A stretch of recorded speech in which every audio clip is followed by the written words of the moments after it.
وَإِذْ قُلْنَا لِلْمَلَائِكَةِ اسْجُدُوا لِآدَمَ فَسَجَدُوا إِلَّا إِبْلِيسَ। আল্লাহ তাআলা এরপর বলছেন, যেহেতু আদমকে তোমাদের চেয়েও মর্যাদাবান করে আমি সৃষ্টি করেছি, শ্রেষ্ঠ করে আমি সৃষ্টি করেছি। আদম যেহেতু আমার সকল সৃষ্টিকুলের মধ্যে সবচাইতে মর্যাদাবান, হে আমার ফেরেশতারা, তোমরা সকলে মিলে সেই আদমকে সম্মান সূচক একটা সিজদা দাও। সুবহানাল্লাহ। তবে মনে রাখবে, এই সিজদা তাকে প্রভু হিসাবে নয়, তাকে মালিক হিসাবে নয়। এই সিজদা হচ্ছে আমি, সিজদার মালিক আমি আল্লাহ তাআলা। আমি তোমাদেরকে অনুমতি দিয়েছি, তোমরা আদমকে সম্মান করে একটা সিজদা দাও। সুবহানাল্লাহ। আমার আল্লাহ তাআলা কত সুন্দর করে বলছেন, وَإِذْ قُلْنَا لِلْمَلَائِكَةِ اسْجُدُوا لِآدَمَ। যখন তোমার রব আল্লাহ রাব্বুল আলামিন সমস্ত ফেরেশতাদেরকে নির্দেশ দিলেন, হে আমার ফেরেশতারা, তোমরা সবাই সিজদা করো হযরত আদম আলাইহিস সালামকে, তোমাদের পিতা আদমকে তোমরা সিজদা করো। সাথে সাথে আল্লাহ তাআলার নির্দেশ পাওয়ার সাথে সাথে যত ফেরেশতা রয়েছে সবাই সিজদায় লুটিয়ে পড়েছে। আল্লাহু আকবার। সবাই সিজদায় পড়ে গেছে। আল্লাহ তাআলা নির্দেশ দিয়েছেন, সবাই সিজদা দিয়ে ফেলল। ফাসাজাদু ইল্লা ইবলিস।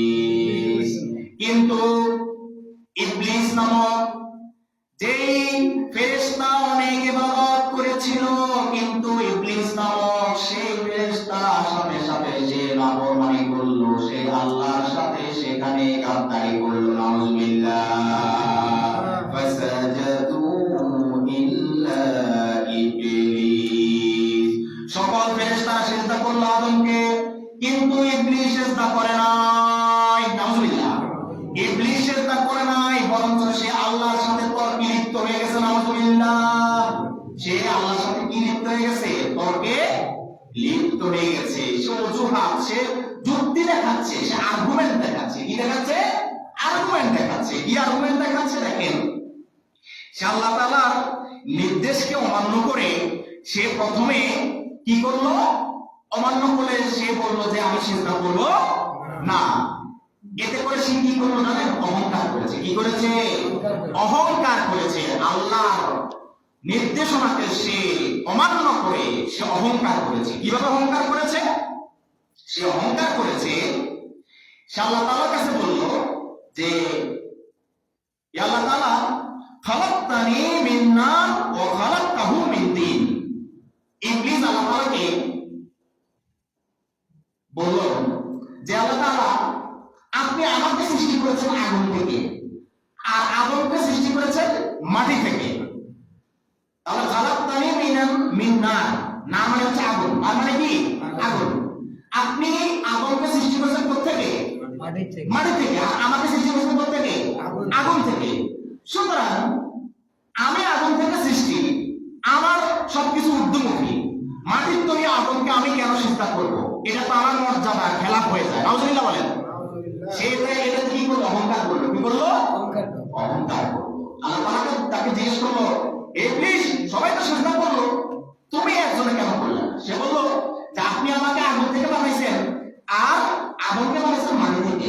সুতরাং আগুনের তৈরি কেউ মাটির তৈরি কাউকে কি করে না? সিজদা করবে না। সে অহংকার করলো। সে আল্লাহর সাথে গাদ্দারি করেছে, অহংকার করেছে। কে বলেন? ইবলিস। ইবলিস শয়তান আল্লাহ তাআলার সাথে অহংকার করেছে। তারপরে সে বলল কি? আনা খায়রুম মিনহু, আনা খায়রুম মিনহু। আমি বনি আদমের চেয়ে আমি উত্তম। নাউযুবিল্লাহ বলবেন না? সে বলতেছে আনা খায়রুম মিনহু, আপনি যে আদমকে মাটি থেকে সৃষ্টি করেছেন, আমি ওই আদমের থেকে উত্তম। খায়রুম মানে হচ্ছে উত্তম। খায়রুম মানে কি? উত্তম। মিনহু মানে কার থেকে? সে কে? আদম থেকে। ইবলিস আল্লাহর সাথে যুক্তি তর্ক করতেছে। কি তর্ক করতেছে? যুক্তি তর্ক করতেছে। আল্লাহর সাথে কোনো যুক্তি তর্ক চলে? মাবুদের সাথে কোনো যুক্তি তর্ক চলে? কোনো যুক্তি তর্ক চলে না। কিন্তু ইবলিস করছে কি না? করছে।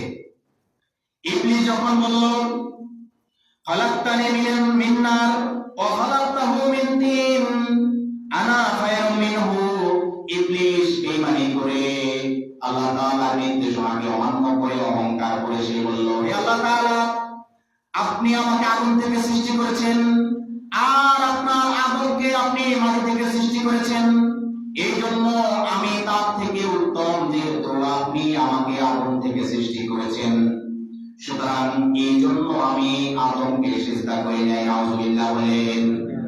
আমার আল্লাহ তাআলা ডাক দিয়ে বললেন, হে ইবলিস, আল্লাহ তাআলা আল্লাহ তাআলা ইবলিসকে ডাক দিয়ে বললেন, ইন্নাকা রাজিম, আজকে থেকে তুমি বিতাড়িত, আজকে থেকে তুমি মারদুদ, দূর হয়ে যাও। আল্লাহু আকবার।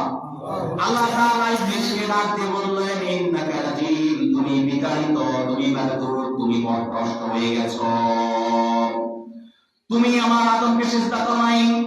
আমার আদমকে সিজদা করার চেয়ে সবচেয়ে এখানে মূল্যবান বিষয় ছিল, সবচেয়ে বড় বিষয় ছিল, আমি আল্লাহ তাআলা নির্দেশ করেছি তুমি আদমকে সিজদা করবে। এটা চেয়ে বড় কারণ ছিল, বড় উপলক্ষ ছিল, তুমি আমি আল্লাহর আদেশকে মানো কিনা, এটাই সবচেয়ে বড় উদ্দেশ্য ছিল।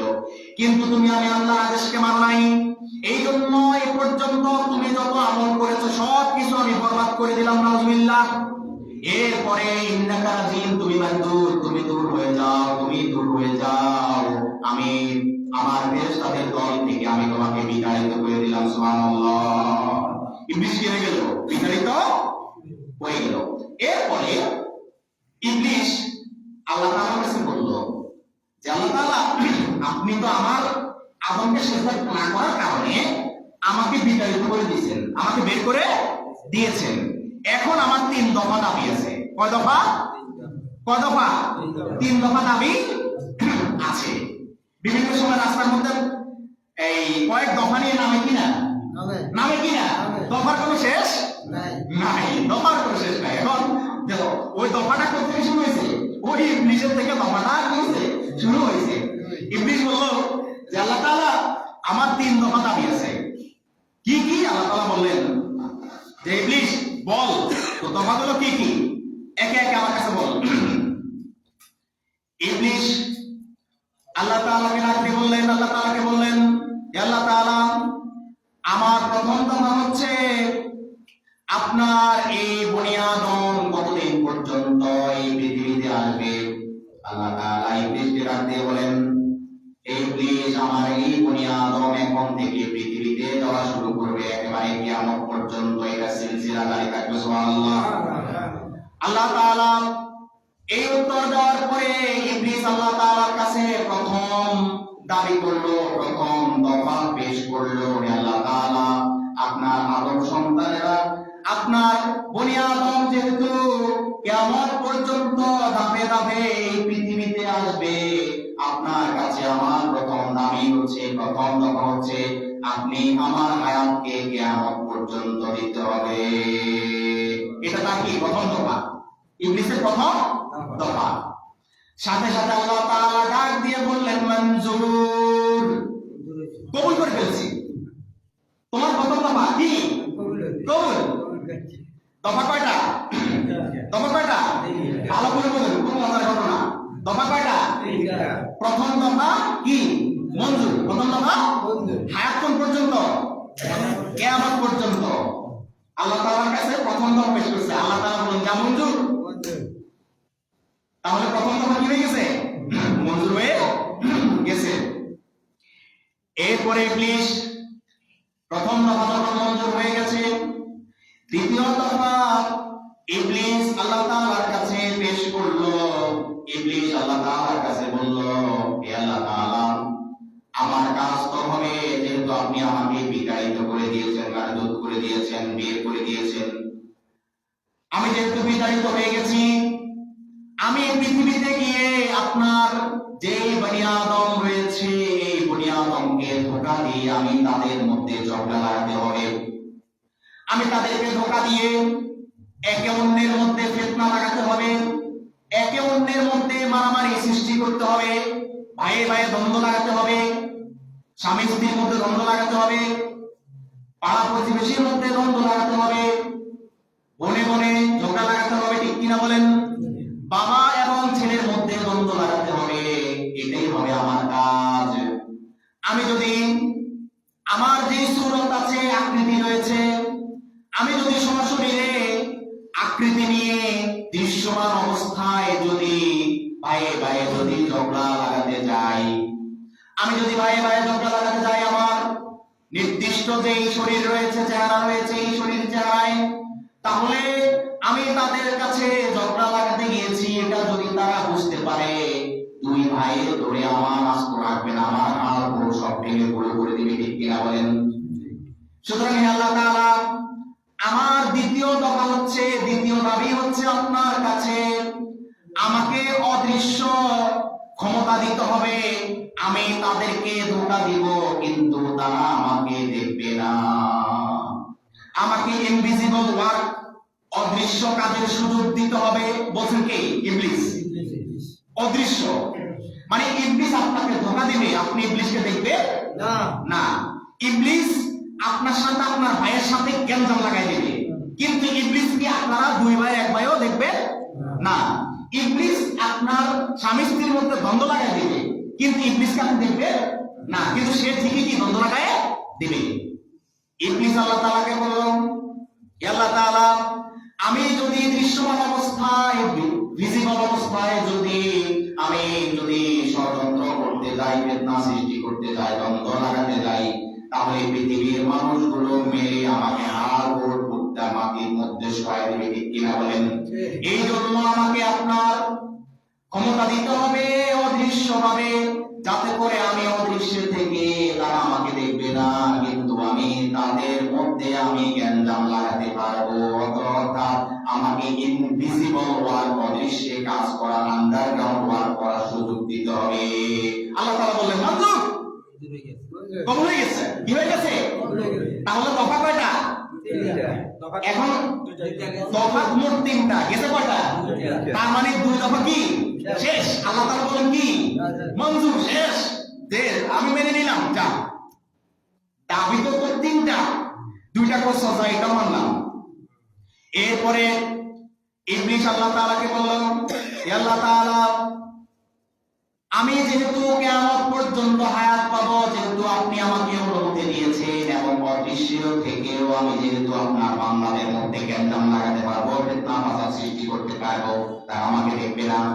আমার শেষ দফা, আমার শেষ দাবি হচ্ছে আপনি আমাকে এবং আমার দলের কর্মী যারা রয়েছে, আমার দলের সদস্য, আমি যাদেরকে বুঝিয়ে আমার দলে বেরাবো, তাদেরকে বুঝিয়ে আমি শয়তানের দলে নেব। আমার সাংগঠনিক যারা থাকবে, আমার সাগরেদ যারা থাকবে, আমার দলের কর্মী যারা থাকবে, আমার দলের লোক যারা থাকবে, আমি এবং আমাকে কিয়ামত পর্যন্ত রিজিকের ব্যবস্থা করতে হবে। কিসের ব্যবস্থা? রিজিকের ব্যবস্থা করতে হবে। তাহলে তার দ্বিতীয় দাবি হচ্ছে আমারও খাবারের ব্যবস্থা করতে হবে, আমার দলের লোকদেরও খাবারের ব্যবস্থা করতে হবে। 3 দফা উপস্থাপন হয়েছে, 3 দফা উপস্থাপন হয়েছে। আল্লাহ তাআলার সাথে সাথে ডাক দিয়ে বললেন, মঞ্জুর, কবুল করে দিলাম। আমি আল্লাহ তাআলা কি করে দিলাম? কবুল করে দিলাম, মঞ্জুর করে দিলাম। যা, তোদেরকে কিয়ামত পর্যন্ত আমি রিজিক দেব, রিজিকের ব্যবস্থা আমি করবো। এই জন্য দেখেন না যে পৃথিবীতে শ্রেষ্ঠ ধনী কারা? ইহুদি নাসারা। ইহুদি নাসারা কিনা? তাহলে এই ইহুদি নাসারা যে আজকে পৃথিবীর শ্রেষ্ঠ ধনী, এই অনুমতিটা, এই তাদের যে মঞ্জুরিটা, এটা ইবলিস ওই পৃথিবীর সূচনা লগ্ন থেকে আল্লাহ তাআলার কাছ থেকে অনুমতি নিয়ে আসছে।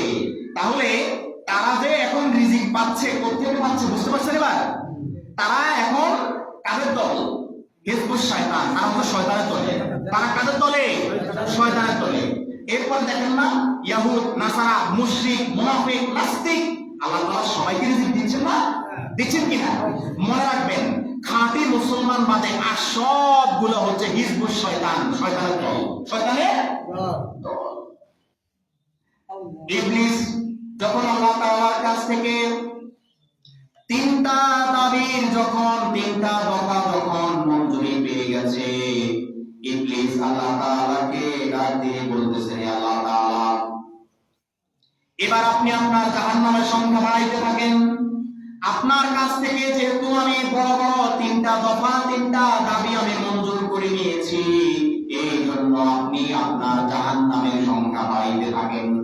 আমি পৃথিবীতে গিয়ে আপনার বান্দাদেরকে ধোঁকা দেব, ধোঁকা দিয়ে দিয়ে আমি সবাইকে জাহান্নামগামী করব, জাহান্নামের পথে আমি তাদেরকে পৌঁছে দেব, জাহান্নামের পথে আমি তাদেরকে উঠিয়ে দেব। নাউযুবিল্লাহ বলেন। ইবলিস যখন আল্লাহ তাআলাকে ডাক দিয়ে কথা বলল, আল্লাহ তাআলা সাথে সাথে উপস্থিত ফেরেশতাদেরকে ডাক দিয়ে বললেন, হে আমার ফেরেশতারা, শোনো, তোমরা সবাই শোনো, আমার আদম সন্তান যদি কোনো পাপ কাজ করে, ওই পাপ কাজের এখনো করে নাই, শুধু নিয়ত করেছে, তোমরা গুনাহ লিখিও না। সুবহানাল্লাহ বলেন। আমার আদম সন্তান, আমার আদম সন্তান, আমার কোন বান্দা যদি কোনো পাপ কাজ করার জন্য নিয়ত করে, নিয়ত করে ফেলেছে, এখনো কাজটা সংগঠিত করে নাই, সংগঠিত করার পর্যন্ত তোমরা তার আমলনামায় কোনো গুনাহ লিখবে না। সুবহানাল্লাহ বলেন। কিন্তু আমার ফেরেশতারা, আমার আদম সন্তান যখন কোন অন্যায় কাজ করে ফেলবে, ইবলিসের ধোঁকায় পড়ে, কার ধোঁকায়? ইবলিসের ধোঁকায় পড়ে যখন কোন অন্যায় কাজ করে ফেলবে, যদি অন্যায় কাজ করে ফেলে, তাহলে একটা অন্যায় কাজ, একটা পাপ কাজের বিনিময়ে শুধুমাত্র একটা গুনাহ লিখবে। সুবহানাল্লাহ বলেন। সে যদি পাপের কাজটা করে ফেলে, তাহলে যেই একটা পাপের কাজ করলে ওই একটাই লিখবে। হে আমার ফেরেশতারা, এরপরে শুনে রাখো, আমার কোন আদম সন্তান, আমার কোন আদম বান্দা যদি কোনো ভালো কাজ করার নিয়ত করে, কাজটা এখনো সংগঠিত করে নাই, কাজটার নিয়ত, ভালো কাজের নিয়ত করার সাথে সাথে তার আমলনামায় ওই কাজের একটা সওয়াব তোমরা লিখে দিবে। সুবহানাল্লাহ। রব কাকে বলে? আল্লাহ কাকে বলে? আল্লাহু আকবার।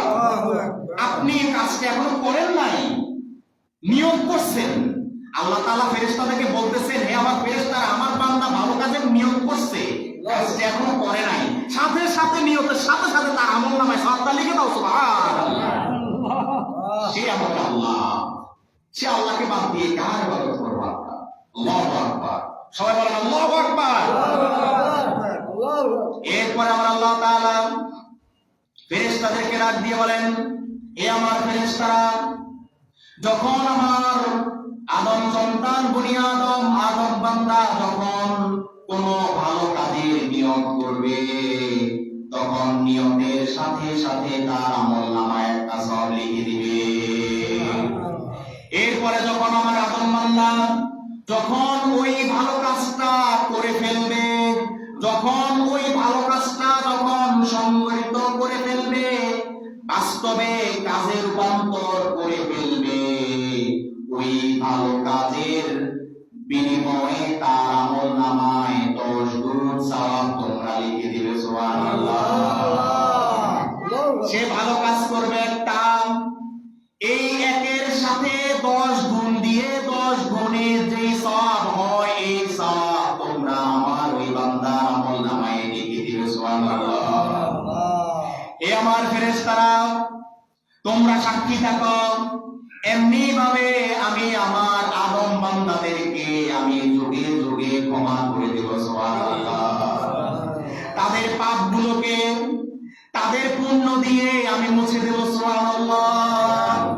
সে যখন একটা পাপ করবে, ওই একটা পাপের বিনিময়ে একটা পাপই লেখা হবে, কিন্তু সে যখন পুণ্যের কাজ করবে, ভালো কাজ করবে, সওয়াবের কাজ করবে, আমি আল্লাহ তাআলা তাদেরকে একটার বিনিময়ে 10টা ভালো কাজের সওয়াব দিয়ে দিব।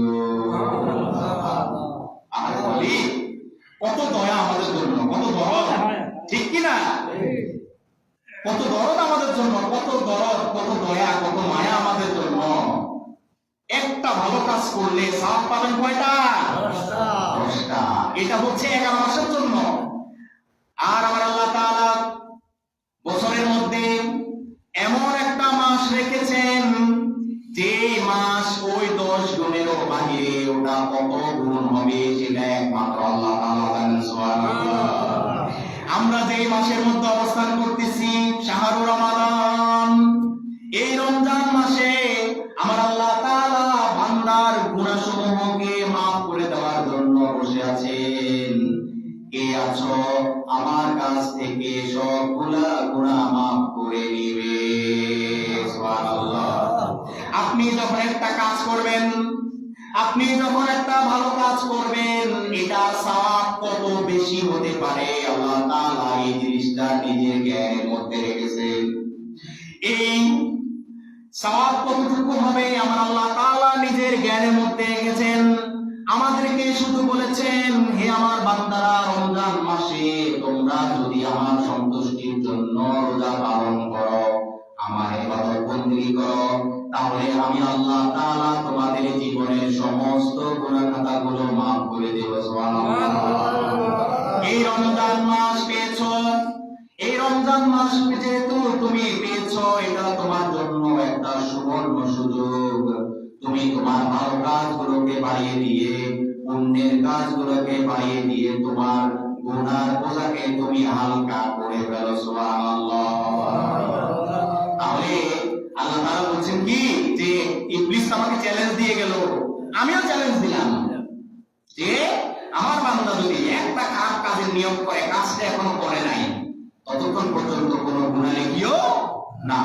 যখন পাপ কাজটা করে ফেলবে, ওই একটা পাপ কাজের বিনিময়ে শুধু একটা গুনাহ লিখবে। কিন্তু যদি আমার বান্দারা যদি একটা ভালো কাজের, পূর্ণ কাজের, সওয়াবের কাজের নিয়ত করে, কাজটা এখনো করে নাই, করবে কি করবে না এখনো তোমরা জানো না, সে হয়তো নাও করতে পারে, ও নিয়ত করছে, নিয়তের কারণে আমল নামে একটা সওয়াব লিখে দাও। তাহলে ভালো কাজের নিয়ত করলে কি পাওয়া যায়? সওয়াব পাওয়া যায়। দেখছেন নিয়তটা কেমন? ভালো কাজের নিয়ত করলে কি পাওয়া যায়? সওয়াব পাওয়া যায়। মনে করেন আপনি ঘর থেকে নিয়ত করে বেরিয়েছেন, আপনি মসজিদে আসতেছেন, পথের মধ্যে যতজন মানুষের সাথে দেখা হবে সবাইকে নামাজে দাওয়াত দিলেন। এখন আপনি আসার সময় পথের মধ্যে একজন মানুষের সাথে দেখা হলো না। আল্লাহ তাআলা বলতেছেন, হে আমার বান্দা, আমি তোমাকে মাহরুম করে দিই নাই, তুমি পথের মধ্যে একটা মানুষও পাও নাই, তো কি হয়েছে? তুমি নিয়ত করে বাইরে, সেটার জন্য তোমার আমল নামায় সওয়াব হয়ে গেল। সুবহানাল্লাহ। ভালো নিয়তের কত গুরুত্ব দেখেছেন? নিয়ত সবসময় কি রাখতে হবে? ভালো রাখতে হবে। ভালো নিয়ত রাখলেও এটা ইবাদত। সুবহানাল্লাহ। তাহলে ভালো ইবাদত, ভালো নিয়ত রাখলেও এটা কি ইবাদত? ভালো নিয়ত রাখাটাও ইবাদত। কারণ ভালো নিয়ত রাখলেও আল্লাহ তাআলা আপনার আমলনামায় কি দিচ্ছেন? সওয়াব দিচ্ছেন। তাহলে প্রিয় ভাইরা আমার, ইবলিস আল্লাহ তাআলাকে চ্যালেঞ্জ করলো, আল্লাহ তাআলা আমাকে একটা চ্যালেঞ্জ দিল যে আমি এইভাবে আমার বান্দাদেরকে বোনাস দিয়ে দিয়ে, 10 গুণ দিয়ে দিয়ে, আমি আমার বান্দাদেরকে maaf করে দিয়ে আমি আমার জান্নাতে নিয়ে যাব। কে বলছেন? আল্লাহ বলছেন। আল্লাহ যেহেতু ঘোষণা করছেন, এরপরে আর কোনো বিতর্কের সুযোগ থাকে? কোনো সুযোগ নাই, কোনো সুযোগ নাই। তাহলে ইবলিস কি করে নাই? সিজদা করে নাই। আল্লাহ তাআলা বলছেন, ওয়া ইয কুলনা লিল মালাইকাতি ইসজুদু লি আদামা ফাসাজাদু ইল্লা ইবলিস আবা ওয়াস্তাকবারা ওয়া কানা মিনাল কাফিরিন। আল্লাহ তাআলা বলছেন, আমি যখন সকল ফেরেশতাদেরকে ডাক দিয়ে বললাম, তোমরা সবাই আমার আদমকে তোমরা সিজদা করো, সম্মানসূচক সিজদা করো, সকল ফেরেশতারা সিজদা করলো, কিন্তু ইবলিস সিজদা করে নাই। এই জন্য আমি ইবলিসকে ডাক দিয়ে বললাম, আবা ওয়াস্তাকবারা। ইবলিস যেহেতু অস্বীকার করেছে, অহংকার করেছে, এই জন্য আমি ইবলিসকে বললাম, ওয়া কানা মিনাল কাফিরিন। ইবলিস তুমি আজকে থেকে কাফেরদের অন্তর্ভুক্ত হয়ে গেছো। কারণ করেছে। কে বলছেন? আল্লাহ বলছেন। আল্লাহ বলছেন আবা ওয়াস্তাকবারা, তুমি যেহেতু অস্বীকার করেছ, তুমি যেহেতু মানো নাই, আমি আল্লাহর সিদ্ধান্তকে তুমি বৃদ্ধাঙ্গুলি দেখেছ, আমি আল্লাহ তাআলা আজকে থেকে তোমাকে ঘোষণা করে দিলাম ওয়া কানা মিনাল কাফিরিন, তুমি মারদুদ হয়ে গেছো, তুমি কাফেরদের অন্তর্ভুক্ত হয়ে গেছো।